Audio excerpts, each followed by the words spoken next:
નમસ્કાર દર્શક મિત્રો, અભિપ્રાય ન્યૂઝમાં આપનું સ્વાગત છે.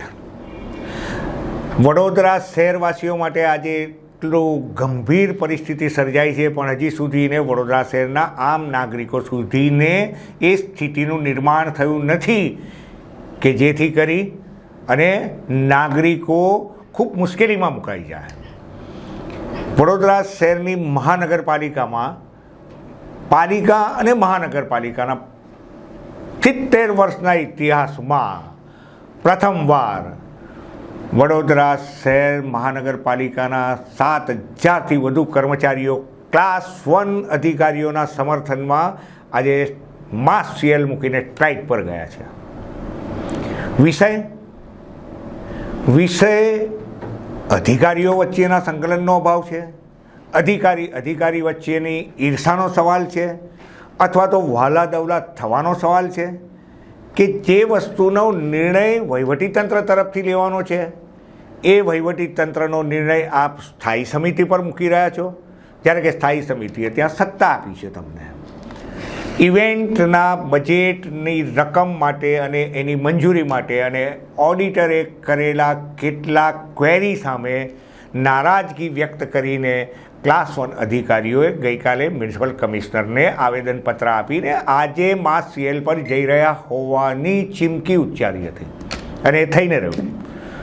આપ મ્યુનિસિપલ કોર્પોરેશનના તમામ વિભાગોમાં હેડક્વાર્ટરમાં જાઓ તો આપને સુમસામ ઓફિસો ભાસે છે. શા માટે? અધિકારીઓને પણ વડોદરા શહેરની પ્રજાના પરસેવાના પૈસા ટેક્સથી જે ચૂકવાય છે એમાંથી પગાર મળે છે. ત્યારે ડંકાની ચોટ પર હું એમ કહી શકું છું કે આ રીતે એકસાથે માસ સીએલ પર જઈને વડોદરા શહેરને બાનમાં લેવાનો નિર્ણય હોવો જોઈએ નહીં, લેવાવો જોઈએ નહીં. જો ગુજરાત સરકાર માસ સીએલ પર જવું એમનો અધિકાર છે, પરંતુ શહેરને બાનમાં લેવાની વાત થઈ હોય તો ગુજરાત સરકારે પણ આ આંખ કાન ખોલી નાખે એવા પગલાં લેવાની જરૂર છે. અલબત્ત ચૂંટાયેલી પાંખની આપણે વાત કરીએ તો ચૂંટાયેલી પાંખ અને વહીવટી પાંખ વચ્ચે છેલ્લા ઘણા સમયથી સંકલન નથી. વિવાદો હવામાં ચકતા જ રહે છે. પરંતુ મુદ્દાની વાત એ છે કે ચૂંટાયેલી પાંખ પણ આજે બપોરે 3 વાગે જાગી, પદાધિકારીઓની મિટિંગ થઈ. ચોક્કસ વાત છે, મ્યુનિસિપલ કમિશનરના પિતાજીની તબિયત સારી નથી, માટે તેઓ એમની સેવામાં છે. સેવા કરીને મતલબ એ છે કે હોસ્પિટલાઇઝ હોવાથી તેઓ સક્રિયપણે ભાગ લઈ શકતા નથી. છેવટે મેયર, મ્યુનિસિપલ કમિશનર અને ચેરમેન શ્રી અને પક્ષના નેતા એ લોકોએ તાબડતોબ મિટિંગ બોલાવી અને ડેપ્યુટી મ્યુનિસિપલ કમિશનર ગંગાસિંહને પણ એ મિટિંગમાં બોલાવ્યા. અને ત્યાં એવું સૂચન કરવામાં આવ્યું, સાથે અપીલ કરી છે ચૂંટાયેલી પાંખના મેયર અને સ્ટેન્ડિંગ ચેરમેને કે આપના કોઈ પણ પ્રશ્નો એના નિરાકરણ ટેબલ પર અથવા તો ચર્ચા કરીને આપણે લાવી શકીએ છીએ. વહીવટી પાંખ અને ચૂંટાયેલી પાંખ બંને સંકલન કરીને આપના પ્રશ્નોના, આપની વ્યથાને વાચા આપી શકે છે, ન્યાય આપી શકે છે. પરંતુ આ રીતે માસ સીએલ કરી અને વડોદરા શહેરને બાનમાં લેવામાંથી આપનો નિર્ણય પાછો લો અને ફરજ પર હાજર થાવ એવી અપીલ કરાઈ છે. કાયદેસર તો વસ્તુ એવી છે કે સમગ્ર વડોદરા શહેરને બાનમાં લેવું એ કોઈ ડાપણ ભરેલું પગલું નથી, પરંતુ એ લેવાયું છે. હોઈ શકે નિરાકરણ હોય, પ્રશ્નો હોય. ક્લાસ 1 અધિકારીઓએ માસ સીએલ પર જવાનું નક્કી કર્યું છે અને એમના સમર્થનમાં સમગ્ર કર્મચારીગણ ઉતરી ગયો છે. એનો મતલબ એ થાય છે કે આ આયોજનબદ્ધ રીતે માસ સીએલ કરવામાં આવી છે એવો અમારો ખુલ્લો આક્ષેપ છે. વહીવટીતંત્રના એ અધિકારીઓએ સમજવું જોઈએ કે પ્રજાના પરસેવાના પૈસાના ટેક્સની અંદરથી આપને પગારો ચૂકવાય છે સાહેબ. ત્યારે તમારા પ્રશ્નોનું નિરાકરણ તમે સંવાદથી લાવી શકો છો. જ્યારે દેશની સરહદોના પ્રશ્નો જો સંવાદથી ઉકેલાઈ શકતા હોય તો તમારા પ્રશ્નો પણ ઉકેલાઈ જ શકે છે. શા માટે એવી પહેલ ના થવી જોઈએ? ઠીક છે, ચાલો, આજે જે કંઈ પણ થયું છે એ તમારો વિષય છે, પરંતુ ચૂંટાયેલી પાંખના મેયર, ચેરમેન અને પક્ષના નેતાએ અને ડેપ્યુટી મ્યુનિસિપલ કમિશનરે મ્યુનિસિપલ કમિશનર શ્રીના ઘરમાં એમના પિતાજીની તબિયત બીમાર હોવાથી ડેપ્યુટી મ્યુનિસિપલ કમિશનર ગંગાસિંહ આવ્યા અને મિટિંગમાં એવું સૂચન કરાયું કે આપ અપીલ કરો. એમણે પોતે પણ અપીલ કરી છે કે બંને પાંખ ભેગી થઈ અને તમારા પ્રશ્નોનું નિરાકરણ લાવીશું. બાકીની વાત તો એવી છે સાહેબ કે કેટલાક અધિકારીઓને નીચા દેખાડવા મ્યુનિસિપલ કમિશનર પાસે વહાલા દવલા થવા માટે પોતાના માણસોને ગોઠવીને નજર રખાવે છે. ઇવેન્ટના બ્યુરોમાંથી એમના પગારો ચૂકવાય છે. આ ચર્ચા છે મ્યુનિસિપલ કોર્પોરેશનની લોબીમાં, અને મ્યુનિસિપલ કમિશનર સાહેબે પણ આ તરફ ધ્યાન રાખવું જોઈએ એવી અમારી એમને અપીલ છે. અમે ઈચ્છીએ કે વડોદરા શહેરની પ્રજા બાનમાં ના લેવાય. અમે તમારા કોઈ પણ પ્રશ્નોને સમસ્યા હોય તો એના માટે ક્યારેય ક્રિટિસાઇઝ નથી કરતા, પરંતુ ક્લાસ 1 અધિકારીઓ વચ્ચેના કોઈ ટકરાવને લીધે સમગ્ર શહેરને બાનમાં લેવા માટે અથવા તમારા સમર્થનમાં તમામ સ્ટાફને તમે લઈ જાઓ તો એ કેટલા અંશે વ્યાજબી છે.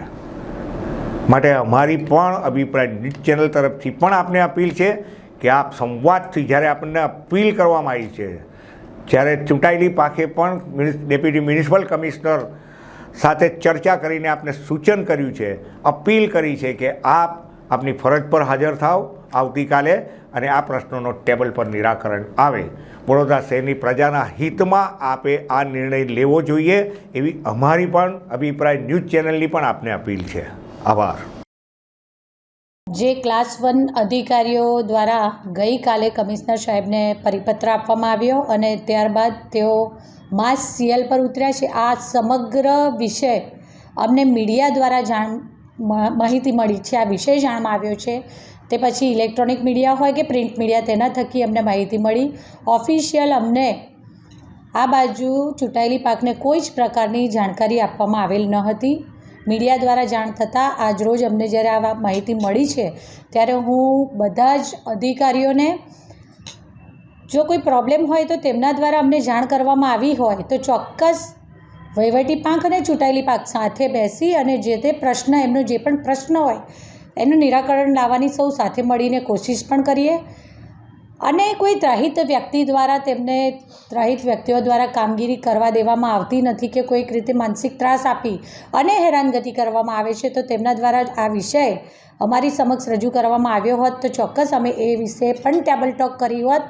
પરંતુ જ્યારે સમગ્ર શહેરના નાગરિકોને અગવડ પડે અને આવી પરિસ્થિતિનું નિર્માણ થાય તેના કરતાં આપણે સૌ બેસીને સાથે આનું નિરાકરણ લાવી શકીએ છીએ. કેમ કે નાગરિકોના જે પણ વિષયો છે જે લઈને એ લોકો ઓફિસમાં આવતા હોય ત્યારે આપણે ઓફિસમાં બધા જ હાજર ન હોય એવી પરિસ્થિતિ ક્યારેય ન થવી જોઈએ. હું મારા બધા જ વીએમસીના બધા જ અધિકારીઓને, પછી તે ક્લાસ 1 ઓફિસર્સ છે કે હમણાં આપ દ્વારા જાણકારી મળી તેવી રીતે કે ક્લાર્ક હોય કે પટાવાળા સુધીના બધા જ આજે માસ સીએલ પર છે. તો હું એ બધાને અપીલ કરું છું કે આપણે વડોદરા શહેરના નાગરિકોના હિતને ધ્યાનમાં રાખીને આપણે આપણા કામ પર પાછા ફરીએ અને તમારા જે પ્રશ્નો છે એનું ચોક્કસ ચૂંટાયેલી પાંખ અને વહીવટી પાંખ સાથે મળી બેસી અને નિરાકરણ લાવવાનો પ્રયત્ન કરીશું. તમામ ક્લાસના અધિકારીઓએ એક આવેદનપત્ર માનનીય કમિશનરશ્રીને સુપ્રત કર્યું છે કે છેલ્લા ઘણા સમયથી ત્રાહિત વ્યક્તિઓના ત્રાસથી એમને કોર્પોરેશનના કામગીરી કરવામાં અડચણ પડી રહી છે, માનસિક ત્રાસ પડી રહ્યો છે. અમે લોકો દિવસમાં ઘણા કલાકો કામો કરીએ છીએ અને તંત્રની સૂચના પ્રમાણે પ્રામાણિકતાથી કામ કરીએ છીએ. તો આ બાબતનું આવેદનપત્ર આપીને માસ સીએલ પર ઉતર્યા છે. આ બાબતની જાણકારી મને નથી કમિશનર દ્વારા કરવામાં આવી કે નથી કોઈ ક્લાસ 1 અધિકારી દ્વારા કરવામાં આવી. આ મને મીડિયાના માધ્યમથી ખબર પડી છે. સવારે કમિશનરશ્રી જોડે વાત કરવાની કોશિશ કરી છે કે તાત્કાલિક ધોરણે કોઈ નાગરિકોને તકલીફ ન પડે એ માટે આ ક્લાસ 1 અધિકારીઓની જે માસ સીએલનું એજિટેશન છે એને તાત્કાલિક રીતે વિડ્રો કરવામાં આવે. પરંતુ માનનીય કમિશનરશ્રીના પિતાશ્રીની તબિયત ખરાબ હોવાના લીધે એ હોસ્પિટલમાં વ્યસ્ત છે. જે પ્રમાણે વાત થશે એ પ્રમાણે મેં વોટ્સએપ મેસેજ પણ કર્યા છે કે તમે તાત્કાલિક ધોરણે આ ક્લાસ 1ના અધિકારીઓ સ્ટ્રાઇક એટલે જે માસ સીએલ પર ઉતર્યા છે એને રદ કરે. એ સિવાય તમામ ડિપાર્ટમેન્ટોના જે જુનિયર અધિકારીઓ છે રાબેતા મુજબ કામ કરી રહે.